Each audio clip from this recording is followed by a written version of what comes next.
Joining. Here we go. Hi, Roseanne.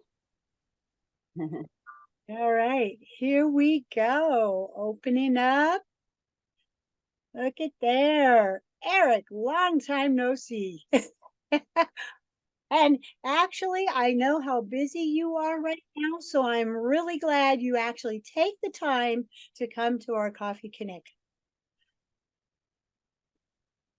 And we don't hear you because you're muted. So if you're talking to us, we don't hear you. Hi. There we go. Always a pleasure to be here. Awesome. And we appreciate it. Jim, where are you? What is that background? You're muted too.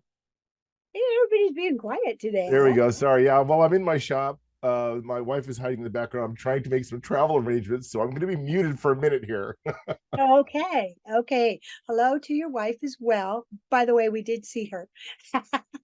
She thought she was off camera. Awesome. We're going to give it a minute and let some people jump in here. I know a lot of people are excited for our spotlight speaker today. And we saw Jennifer jumping in here. Carolyn, hello. Long time no see for you too. So that is hey, Elizabeth, I saw you for there you are. Hi, how are you? Tammy, right there. Hello. Hello, good to see everybody. Hey, I don't mind if everybody wanted to show their screen for 1 second and we capture a screenshot. That would be fun, right? All right. So, yes. Hey, Sharon. Hello, Tammy. Oh, Jennifer. Jennifer, I haven't seen you in a long time. Hope you're doing well. Good to see you today. All right, we're letting people in. Everybody's doing their stuff up. Roseanne, she's like the total physical one out there doing some stuff out there, having fun, enjoying life. Okay, we're going to take a screenshot, everybody. Are you ready? Everyone do share. I like it. I like it. Look Oh, wait, here. Charles. We're going to let Charles jump in here. Hi, Jan. Good to see you too. Jim is back. I'm liking that. Whitney. Hi, Whitney. Look at, isn't this wonderful? All right. I like it. Okay, Charles, I know you're just jumping in here. Good to see you. We're doing a screenshot. Hi, Paul. We're going to do a really quick screenshot with everybody and just open your screens and say hello. Hi, Charles.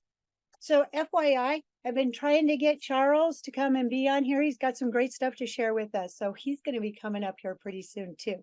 All right, Teresa. All right, are we ready? Jim, you got to come back. Are you ready? Wait for Jim to come back.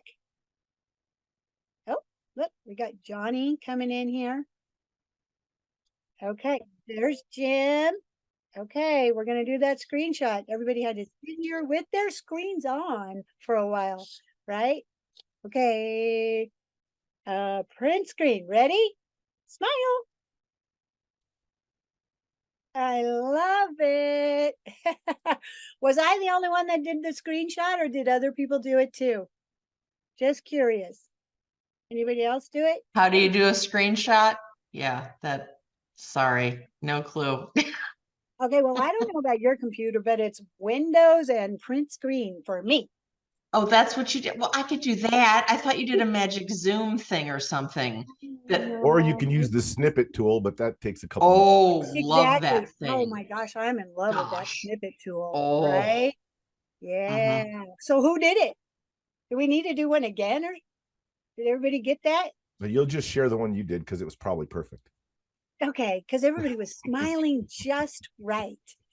Now, okay, so a lot of things to go on today. So I am going to segue over really quickly because if you're super excited to have our guest speaker here today, I am going to first tell Eric, thank you for hosting and allowing us to come out to his drone zone sanctuary.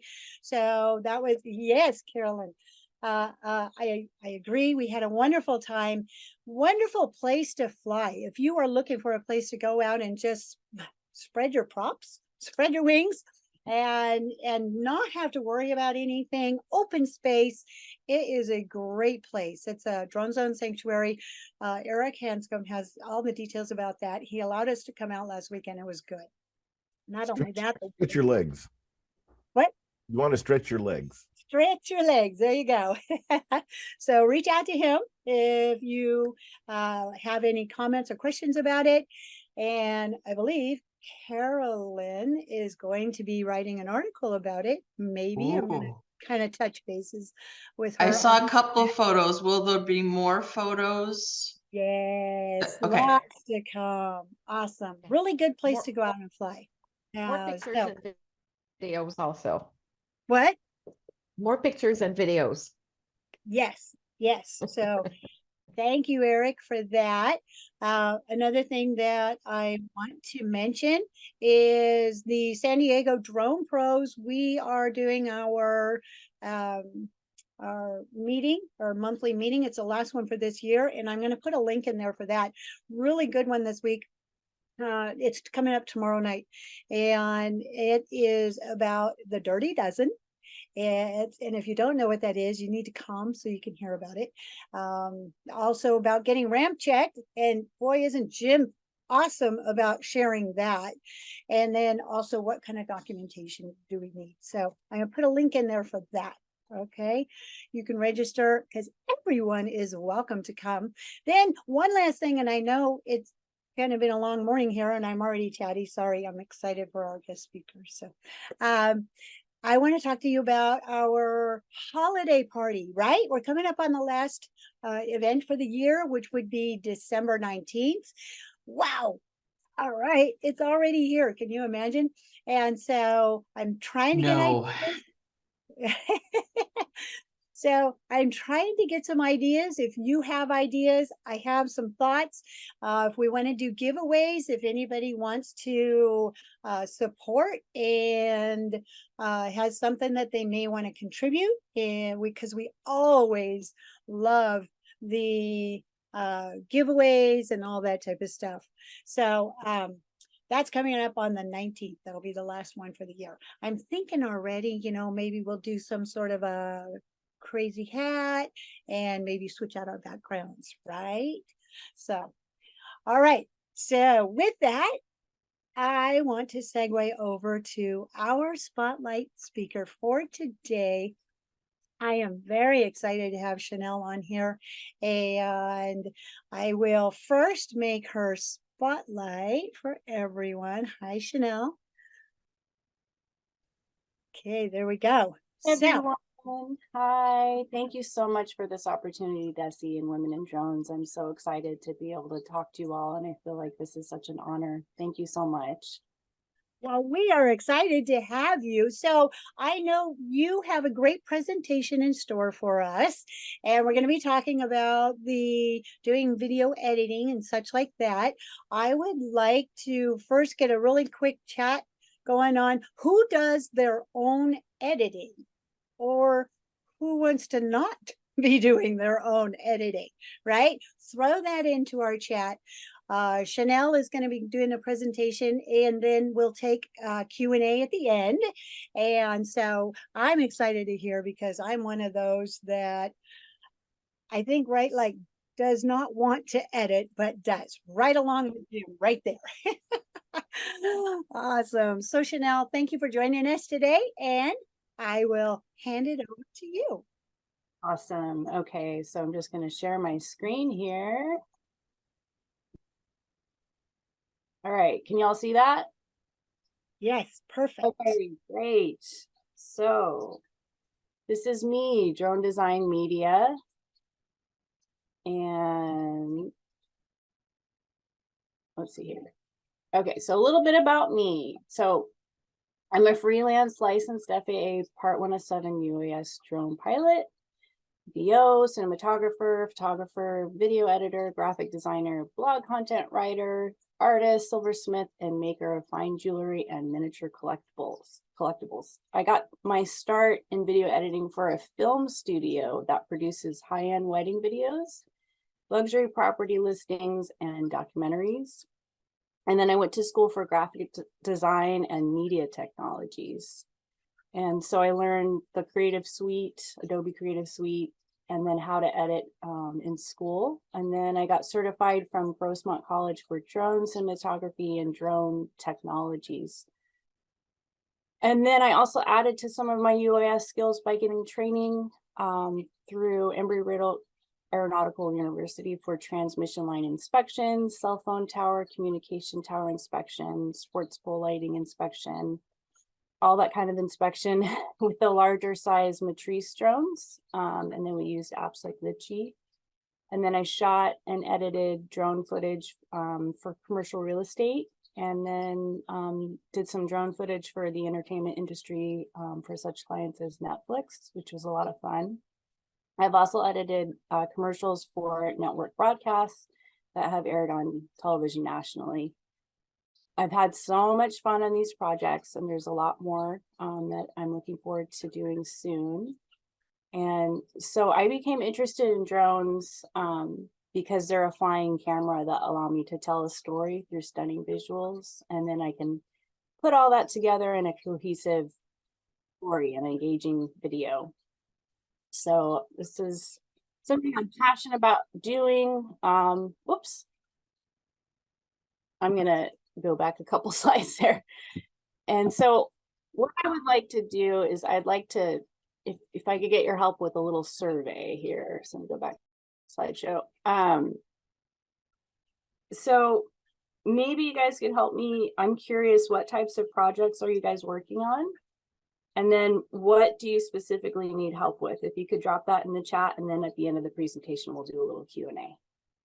Okay, so that's me. And then here's a little video that I shot in Desi's neck of the woods. So this was in Lake Elsinore, and she referred me to this, and I'm super grateful. It was a really fun project. So here's my YouTube, see if it'll connect. Yes. And we'll do large screen.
All right, and then here's a little video that I did with AI.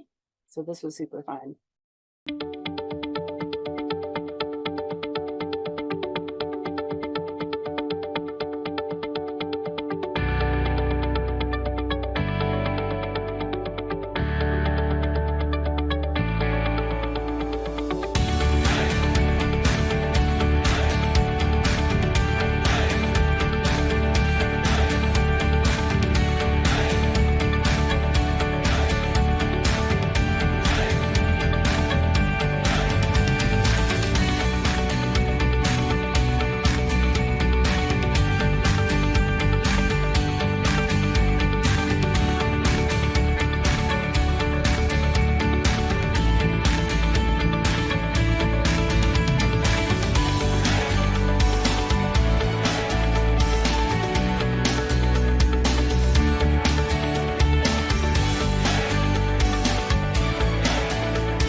that was super fun. All right, so putting together the pieces of the puzzle. So first you want to grab their attention. So great edited videos start with great video footage. So drones can capture stunning 4K and AI can lighten the videographer's load, but an experienced drone cinematographer knows how to get the shot like a pro. And then solve the puzzle. So video editing it's sort of like a game of Tetris. So you're positioning chunks of video into a logical flowing sequence that tells a story and keeps your viewers engaged. And then you want to leave an impression. So I thought this was a great quote was, Hollywood is in the emotional transportation business. So a good edited video helps a viewer to feel something. And storytelling is the key to making the footage more interesting, and it leaves the viewer wanting more. And I love this quote from Einstein, creativity is intelligence having fun. And then another wise quote is perfection is achieved not when there's nothing more to add, but when there's nothing left to take away. Okay, so some tips on video editing. So let's get into this. So first of all, with the video footage, slow and steady wins the race. So if you fly FPVs, that's awesome. I love them. I want one. My brother actually builds and flies them, and it's quite a rush to view everything through the passenger goggles. It's like you're being on a roller coaster. Like it's super fun. And FPVs are becoming more commonplace in cinematic shots in Hollywood, and they can create exciting scenes. But please don't fly your regular drone like an FPV.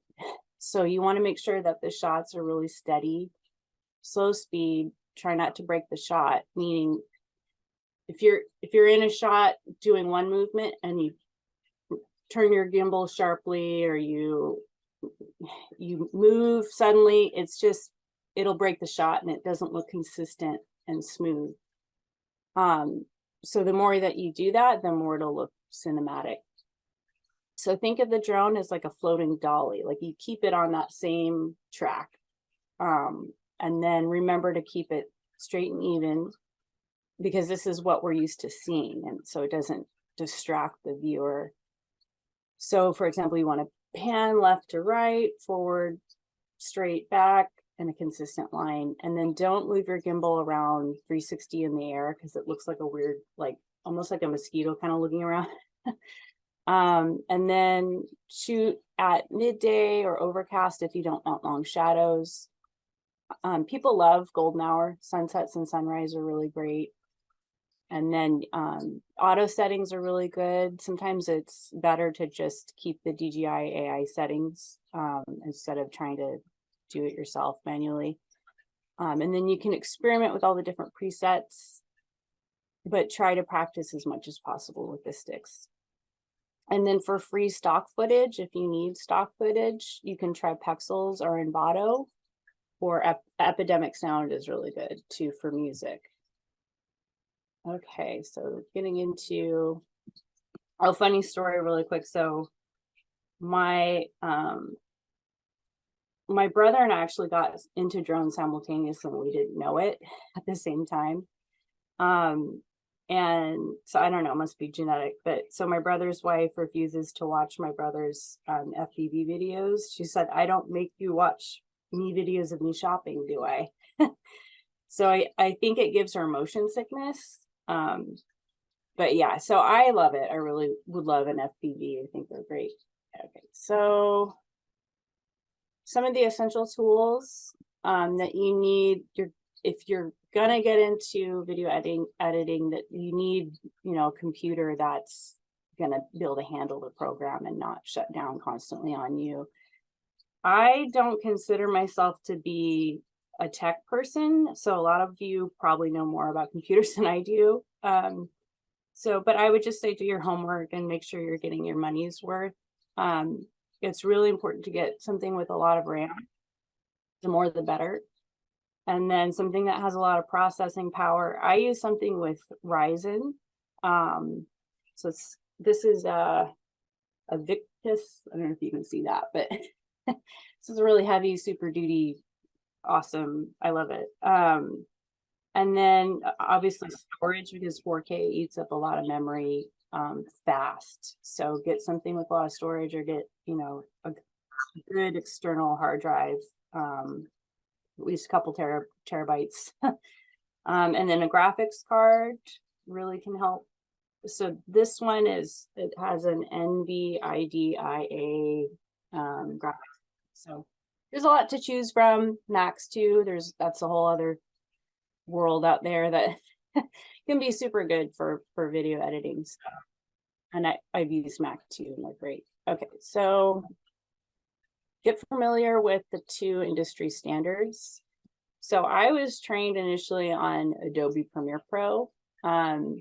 It's extremely powerful and versatile. There's just so many different thousands of things that you can do with it. So, and if you're really serious about video editing, I think it's important to start there. But it's not intuitive. It's really complicated, and it can be really hard to learn. And I had to go to school for it. But you don't have to go to school for it. There's online tutorials, University of YouTube. There's so many different ways that you can learn Premiere Pro. The other one is DaVinci Resolve. And this is kind of becoming like my new favorite tool. It's really becoming industry standard, especially for professional film colorists. It's super good for correcting color. And then some of the cons with that is it can be a little tricky to learn, because it has a different method. So, like, for example, Adobe uses layers and keyframes, if you're familiar with that. But Adobe uses something called nodes, which is kind of weird. It's like a weird spider web. I don't know how to describe it, but anyhow, it's another thing that you know, just takes some practice. And then there are less tutorials out there for DaVinci Resolve, because it hasn't been around as long as Adobe Premiere Pro. So that's something to keep in mind. Other software, I mean, I don't have time to go into how many different programs are. There's so many different programs out there for video editing. And AI is quickly leveling the playing field and allowing beginners and experts to make content so much faster, which is great. I think at first I was a little worried about AI, you know, replacing me, but I think it's not going to do that. It's just what will be the difference, my friends in AI tell me, is if you don't know how to use it, then that'll be the difference. So it's super helpful.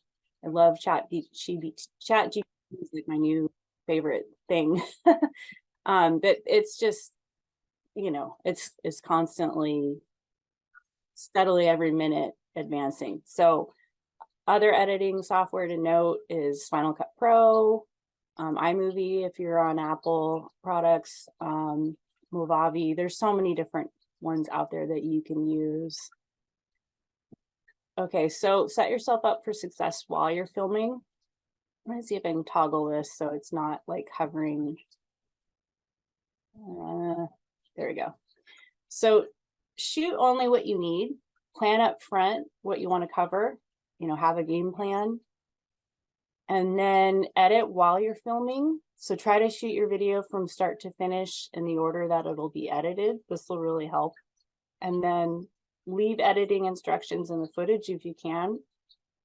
So for example, if you are doing footage with audio, obviously not with drone footage, but if you're doing footage with audio, you could clap 3 times. And then you'd see that in the waveform, and that would help you to know where that marker is. Or you could do a little visual marker where you could make a gesture. You could wave your arms up. You could, you know, put a little red card in front of the frame. You could even just cover, you know, the camera and make it dark, and then you'd be able to see that as you're scrubbing through on the playhead. So then check your footage before you go. We know this is like a rookie mistake, but make sure, especially when you're on location, you know, The example that I showed you, that shoot was, you know, about an hour from my house. So that would stink if I went all the way home and didn't get the footage I need because I wouldn't have anything to edit. Okay, so remember to get the basics. So follow the rule of thirds. I think if you can take any kind of graphic design, help me visually try to understand some of the basic principles.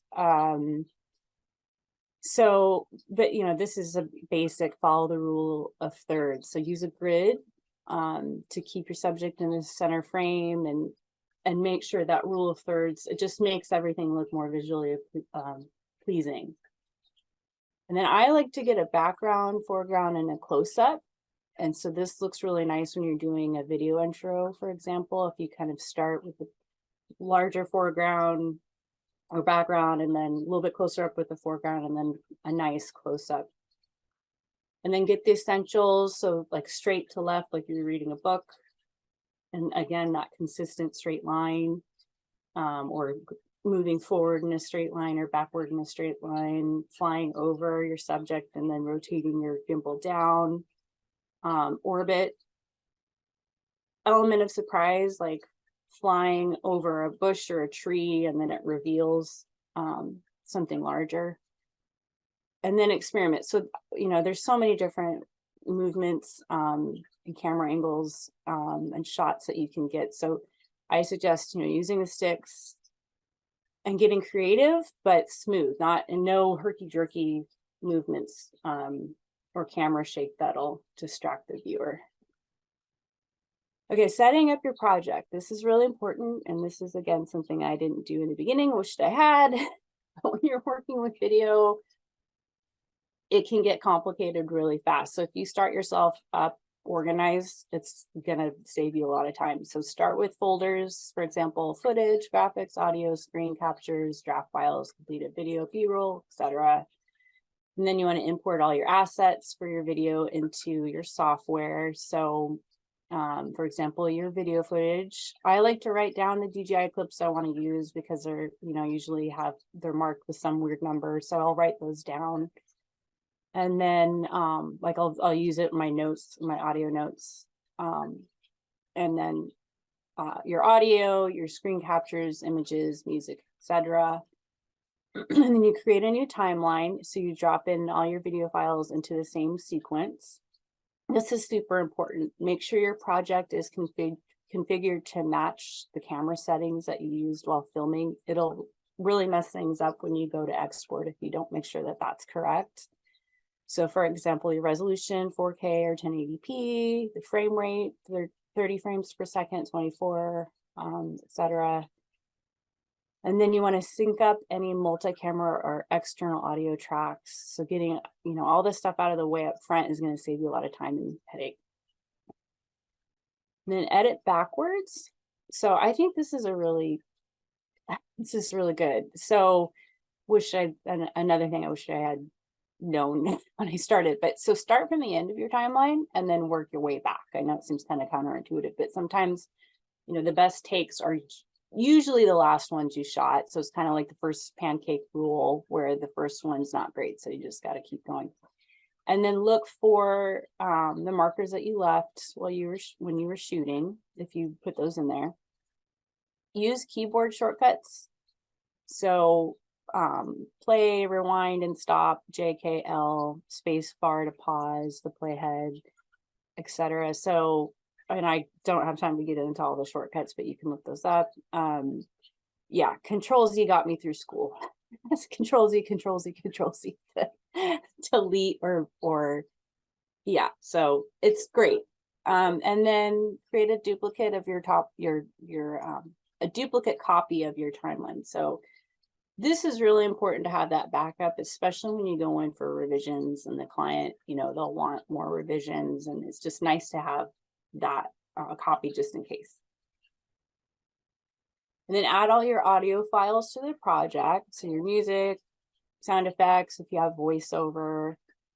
I like to pick the song first, so it sets the mood and it stirs emotion. And then I like to edit to the beat. And then make sure that you use royalty free, because if you put a song on YouTube that isn't paid for, YouTube will pull it and take down your video.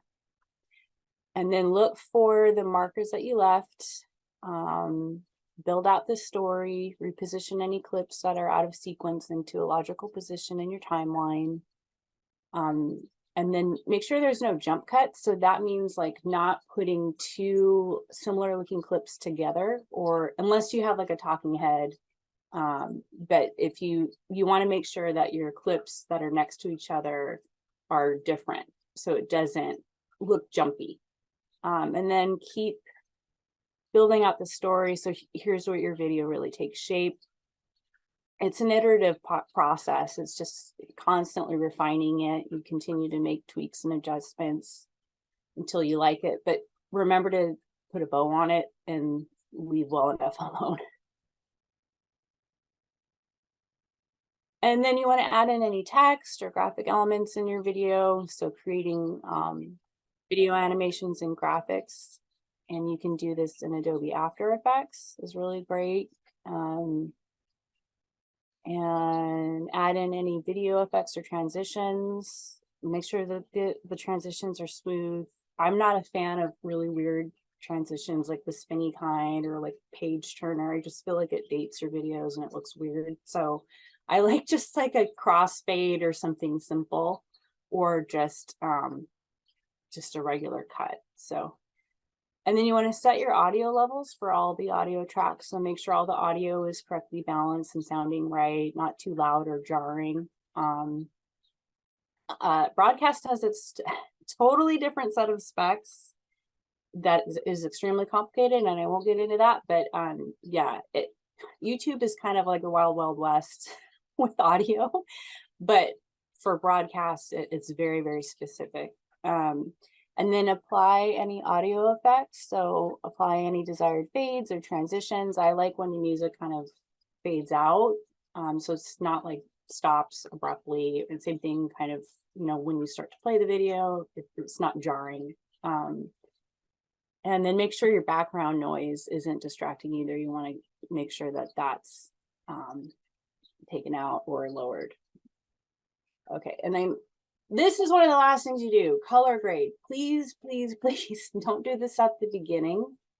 So a lot of people want to do this straight away because they want to, make everything pretty, but this is going to slow you way down, because each effect that you put on, it substantially increases the processing power. So it's going to make your computer and your timeline way slower. So yeah, that's one of the last things you do. And then export and review. So check your export settings are correct. That's super important. And then where possible, play back and test the video on multiple devices and different screens, because it can look and sound differently. So I like to do on the big screen, on my phone, for mobile, and my laptop. And then I'll ask friends like, hey, what do you think? And then they'll tell me. And then make any final changes and export for release. So that's pretty much it. It sounds like it's, that's it. Just, but it may sound simple, but if you don't follow a guideline, it can really increase your workload and your time. And then proxies, that's not something I'm going to get into. Look that up, where proxies are, you're basically making a lower quality version of the video clips and you're putting that into your timeline. So it's like kind of like a double or a twin, but not the actual file. And that helps speed up your workflow. So that way you don't have a really slow processing in your timeline. So that's something that you can look into.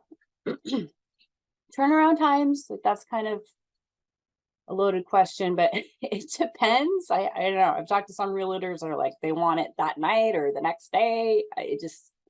It totally depends. I feel like a lot of the work really is in post-production. But I like my friends that are in high-end weddings, their typical thing is summer, spring, that's wedding season, and then fall, winter, that's when they're editing. So it just kind of depends as far as turnaround times. They have a set method of doing that.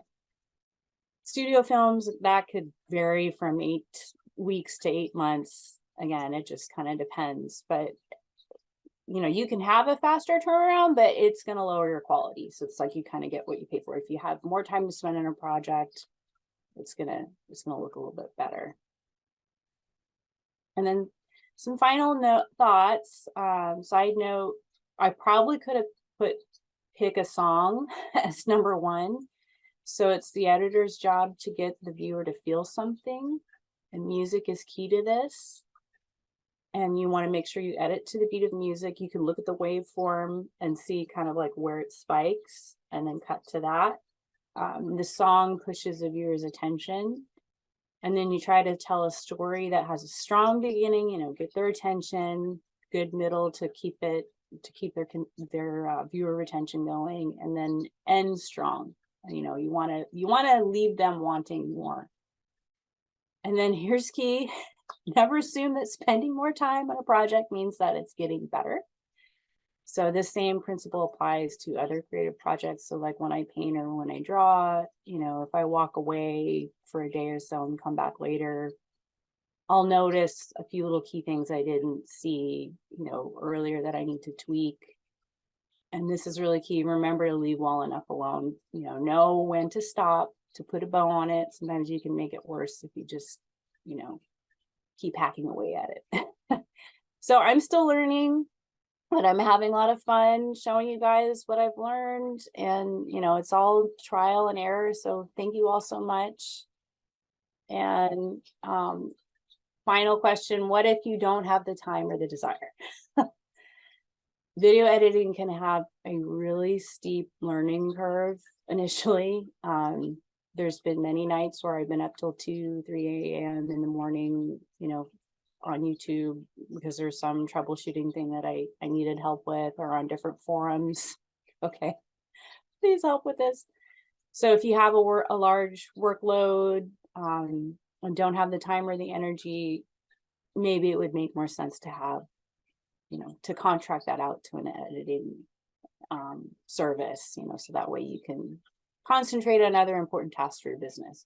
So why not hire an experienced video editor to help lighten your workload with valuable professionally edited videos? So some tips for hiring: know what you want, find someone with experience, you know, look at their reel, look at their portfolio, find out what they're capable of, get a referral. Most of my jobs have been through referrals. And then set up a meeting to discuss your project and get a feel if you guys are on the same page. I would also put on that a really important footnote: get a contract. I've learned that the hard way. So that protects not only the editor, but it also protects you. Okay. All right, that's it. So here's, if you guys want to get in touch with me, email me, tellchanel@gmail.com. This is my LinkedIn, Chanel Harmon, Drone Designs Media, my website, dronedesignmedia.com. And my Instagram is Drone Design Studios, and Drone Design Media on YouTube. If you could follow my channel, that would be great. And follow me on Instagram. All right. Fantastic information. And I have to say that was actually a really great segue into me saying, okay, we also have someone coming up that I'm working out details about getting contracts, making contracts. It's been a hot topic. So that is a key. And so there's a lot of comments, a lot of questions into our chat here, Chanel, but that leads me to the question of, how do you work with scope creep? You know, when you put out an video and it's been edited, they always come back with, oh, can you change this? Or let me go talk to this person. And they have a whole different perspective. So how do you handle that? Again, that's something to be built into the contract. So yeah, you know, I allow for 1 to 2 revisions. That's included, you know, in the upfront cost. But if you want additional revisions, there's a cost for that, because that's time, that's effort. So great for a fee. So that usually will kind of stop it if they come back with like 20 different things. It's like, that's great, but let's choose like the essential things that you want and we'll go from there. Yeah. All right.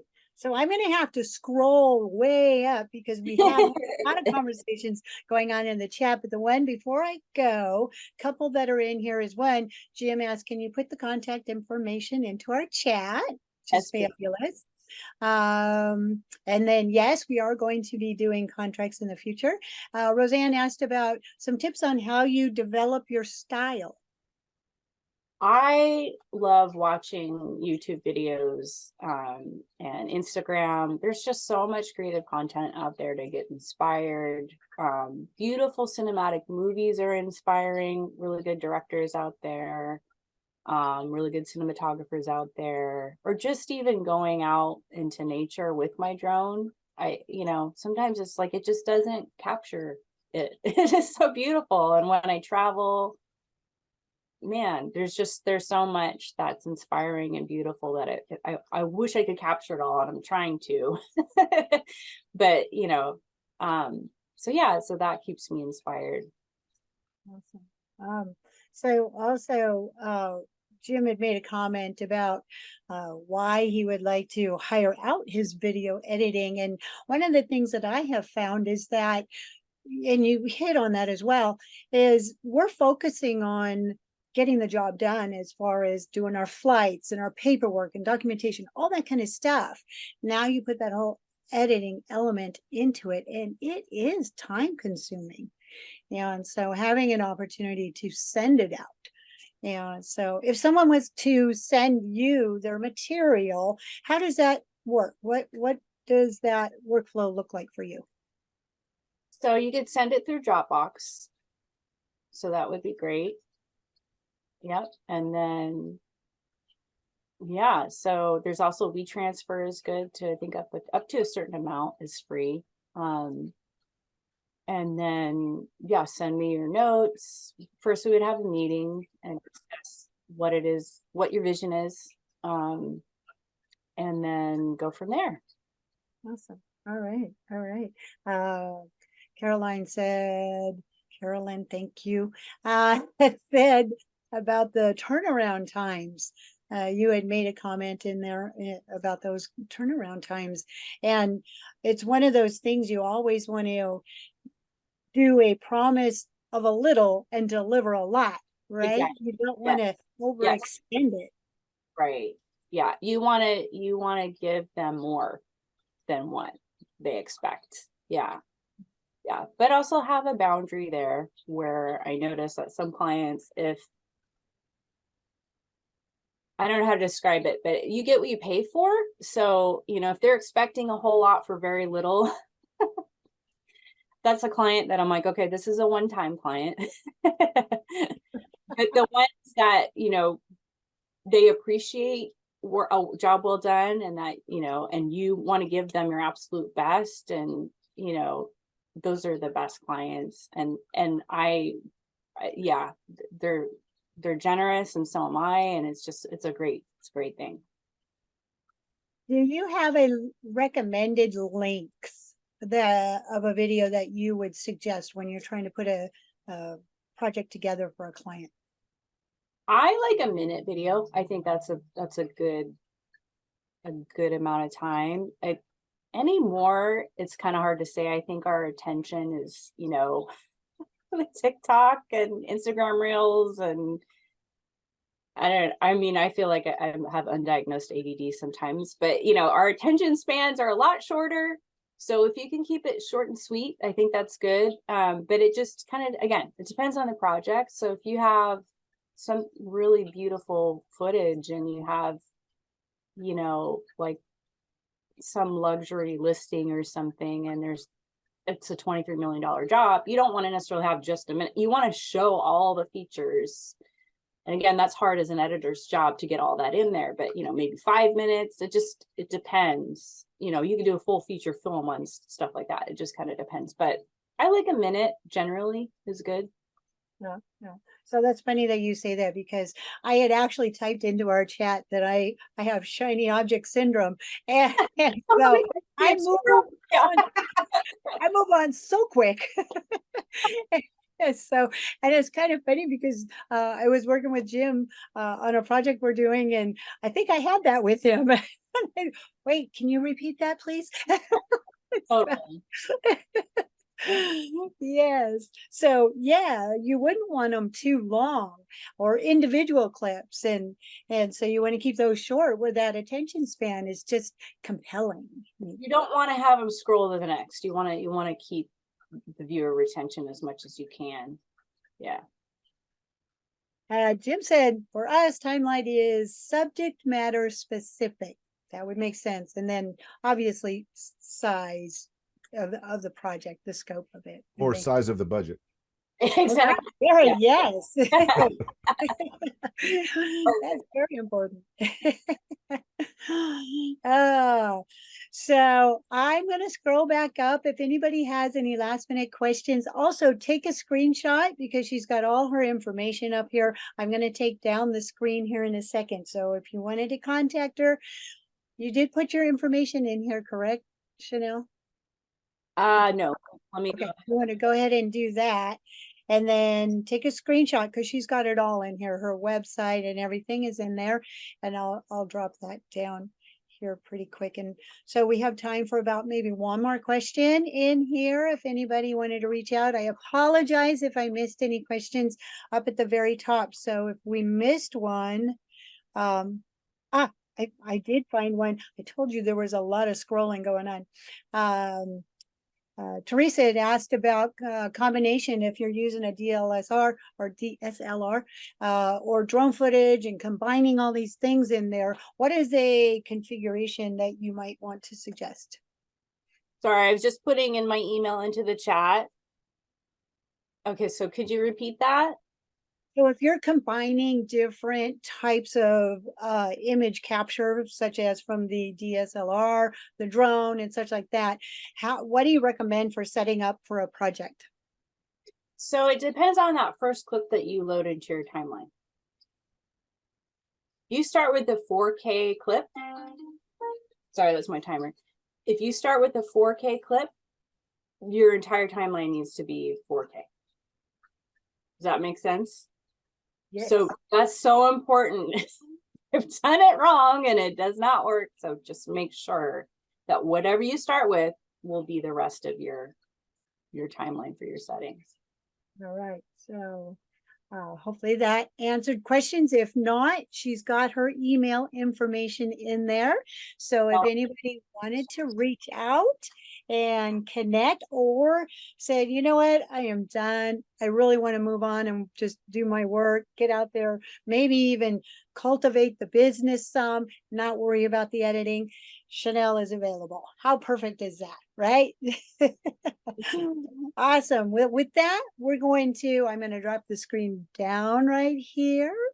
And I want to thank you so much for sharing with us. Yes, I agree. Wonderful to have you on today because so many, there we go. Everybody says they're loving it. Thank you so much. Thank you, everyone. And she's got her information in there. So don't forget to save the chat, right? So if you're not familiar with it, along the bottom, you'll see the 3 dots. When you click on it, you'll have an option to save the chat. Her information is in there. And of course, you'll also have the option to watch a replay of this here in a couple weeks. And we thank Johnny for always doing our editing at this point of the Coffee Connection for 3 years now.